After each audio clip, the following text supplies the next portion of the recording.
Load shedding এর যে সংজ্ঞা পরিবর্তনের কথা বলা, অথবা আসলে কি লোডশেডিং নেই, বিদ্যুতের কোনো ঘাটতিও নেই বলা হচ্ছে, যে আসলে পরিস্থিতিটা আপনারা কিভাবে দেখেন?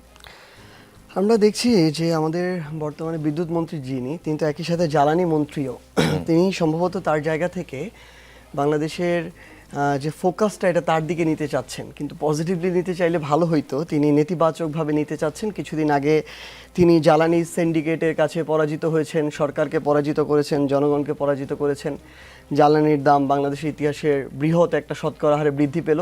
এরপরে সেখানে একটা স্বস্তি নেমে আসলো তাদের পরাজয়ের মধ্য দিয়ে। এবার তিনি বিদ্যুতে এসেছেন। আমার কাছে মনে হয়েছে আমাদের বিদ্যুৎ মন্ত্রী যে কথাগুলো বলেছেন, এই কথাগুলো আসলে তিনি তাকে সামনে রেখে বলেছেন। ব্যক্তি আমাদের বিদ্যুৎ মন্ত্রী, তাকে সামনে রেখেছেন। এখন তার সাথে তো লোডশেডিংয়ের সম্পর্ক নাই। তিনি যে বাসায় থাকেন সেখানে লোডশেডিং হয় না, তিনি যে অফিসে চাকরি করেন লোডশেডিং হয় না, তিনি যে এলাকায় যান সেখানে লোডশেডিং হয় না। ইভেন ঈদে, ছুটিতে, যে কোনো উৎসবে, পার্বণে তিনি যদি এলাকায় যান, তার এলাকায় তো তখন লোডশেডিং হয় না। এখানে যেটা হয় অ্যাকচুয়ালি একটু লুকোচুরি খেলা হয়। খেলাটা কীরকম? তিনি যেখানে যান সংশ্লিষ্ট ওই জায়গায় যারা বিদ্যুতের এই যে কানেকশন বা লোডশেডিং হবে কি হবে না এটার জন্য যারা দায়িত্বশীল, তারা তাকে ফলো করেন, সেই জায়গায় কোনো লোডশেডিং হয় না। কিন্তু এটার জন্য আবার অন্য একটা জায়গায় মানুষকে ভুক্তভোগী হতে হয়। তো আমি আসলে তাকে আহ্বান করব আমাদের জায়গা থেকে, তার যদি ওই সৎ সাহসটুকু থাকে, তাহলে কিছুদিন আগে জনাব তারেক রহমান আমরা দেখেছি, তিনি যখন বর্জ্য ব্যবস্থাপনা যাদের দায়িত্ব ঈদের পর তারা করতে পারলো না, তিনি হঠাৎ করে বিনা নোটিসে তিনি বের হয়ে পড়লেন এবং তিনি আসলেই দেখলেন যে এই যে বর্জ্য ব্যবস্থাপনা এটা ঠিকমতো হচ্ছে না। তিনি শাস্তির আওতায় নিয়ে আসলেন। কাউকে শাস্তির আওতায় আনুক আর না আনুক, অন্তত তিনি মাঠ পর্যায়ে গিয়ে যে চেষ্টাটা করেছেন এবং এই যে কিছু মানুষকে শাস্তির আওতায় এনেছেন, আমরা একটু স্বস্তি পেয়েছি আর কি, যে তার কিছুটা ইচ্ছা আছে। আমাদের বিদ্যুৎ মন্ত্রী যদি একটু সৎ সাহস নিয়ে, কোনো প্রকার প্রোটোকল ছাড়া, পূর্বের কোনো নোটিশ না দিয়ে, প্রজ্ঞাপন ছাড়া তার একটু ওইটুকু ইচ্ছা তৈরি হয় যে তিনি একটা গাড়ি নিয়ে যে কোনো একটা গ্রামে চলে যাবেন, এক রাত থেকে তারপরের দিন একই সময় ফিরে আসবেন, তাহলে আমরা নিশ্চিত 24 ঘন্টার মধ্যে বাংলাদেশের যে কোনো প্রত্যন্ত অঞ্চল তিনি বেছে নিতে পারেন।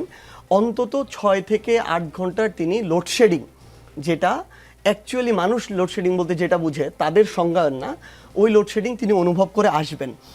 এবং আরেকটা জিনিস হচ্ছে কি, মানে আমার কাছে মনে হয়েছে আজকের এই বক্তব্যটা এটা হচ্ছে কিছুটা একদম ইচ্ছাকৃত এভাবে বলা। এটা কি কারণে? এটা হচ্ছে প্রসঙ্গটা ঘোরানোর কারণে। কারণ আমরা দেখেছি গত 2 দিন আগে বিএনপি সরকার, এই আমাদের বিদ্যুৎ মন্ত্রী ক্ষমতায় আসার পরপর বলল, এপ্রিল মাসের কথা, যে বর্তমান সরকার আগামী 2 বছর বিদ্যুতের মূল্য বাড়াবে না, দাম বাড়াবে না। আমরা দেখলাম 2 মাস যেতে না যেতেই আমাদের সেই বিদ্যুৎ মন্ত্রীর জায়গা থেকে ঘোষণা আসছে, সরকারের জায়গা থেকে ঘোষণা আসছে যে বিদ্যুতের দাম বাড়ানো হচ্ছে। কত পার্সেন্ট? প্রায় 16 থেকে 18% দাম বাড়ছে, যেটা বিগত 25 বছরে এই একবারে 16 থেকে 18% বিদ্যুতের দাম বাড়ে নাই। বিএনপি সরকার আসলো, তিনি বিদ্যুৎ মন্ত্রী, 4 মাসের মধ্যে আমরা 16 থেকে 18% বিদ্যুতের দাম বাড়তে দেখলাম, যা মানুষের জীবিকা নির্বাহের ব্যয়ভার 60% বাড়াবে। অর্থাৎ আপনি দেখেন, যেই মানুষটার চলতে 100 টাকা লাগতো তার এখন 160 টাকা লাগবে, অথচ ওই মানুষটার ইনকাম এখনও 100 টাকাও নাই ঠিক মতো। এই হচ্ছে মানুষের অবস্থা।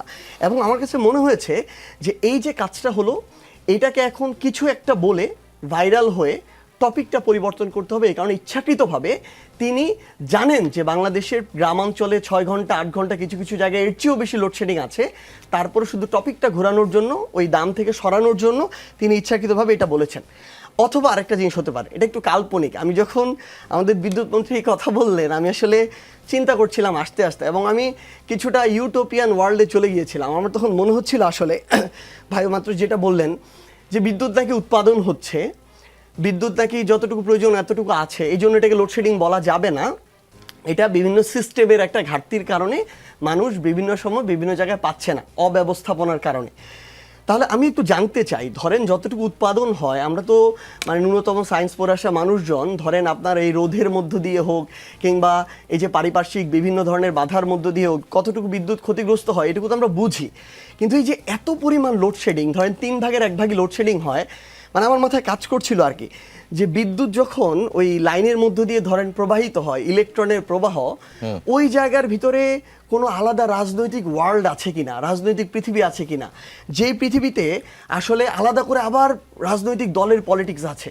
ওইখানেও ইলেকট্রনের মধ্যে কিছু কিছু ইলেকট্রন আছে যারা বিএনপির রাজনীতি করে, এবং এই যে বিদ্যুৎ প্রবাহের সময় তারাও সেই জায়গায় বিভিন্ন সমঝোতার মধ্য দিয়ে বিভিন্ন চাঁদা টাদা নেওয়া বা এই কাজগুলো করে, যার ফলশ্রুতিতে 100 মেগাওয়াট গ্রাম পর্যন্ত পৌঁছাতে পৌঁছাতে 50 মেগাওয়াট হয়ে যায়, মানুষ বিদ্যুৎ পায় না, লোডশেডিং হয়ে যায়। মানে আমি ভাবছিলাম যে এরকম কিছু আসলে আছে কিনা, নাহলে এত বেশি এটা তো নষ্ট হওয়ার কথা না। তো আমরা আসলে একটা জিনিস চাই কি, এটা কোনো স্পেসিফিক উদাহরণ আছে?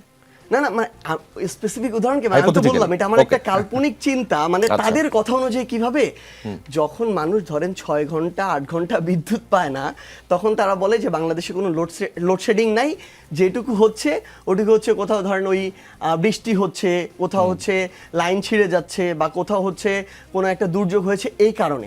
কিন্তু মাঠ পর্যায়ে গেলে অবস্থা এটা না। আসলে আমরা চাই আসলে কি, মানুষ যখন কষ্টের মধ্য দিয়ে যায়, সাফার করে, আপনি যদি তার ব্যথায় ব্যথিত হন তাহলে মানুষ আপনাকে বুঝবে। কিন্তু আপনি তার ব্যথাটাকে নিয়ে যখন মকারি করেন, যখন অস্বীকার করেন, তখন ধীরে ধীরে মানুষও আপনাকে অস্বীকার করা শুরু করবে। আমার মনে হচ্ছে, কেন জানি জনাব তারেক রহমান অনেক চাচ্ছেন, আসলে তার বোঝা যায় কথাবার্তায় আগ্রহে, কিন্তু তার আশেপাশে কিছু মানুষ তার এই যে চাওয়াটাকে, এটাকে মানুষের পর্যন্ত পৌঁছাতে দিবেন না, বরং দিনে দিনে, মানে আমার কাছে মনে হচ্ছে তারও অনেক সীমাবদ্ধতা নিয়ে আমরা কথা বলবো, কিন্তু অন্যান্য মানুষগুলো এমন জায়গায় নিয়ে যাচ্ছে যেটার সাথে আমরা পূর্বের অনেক কিছু তুলনা করতে পারি।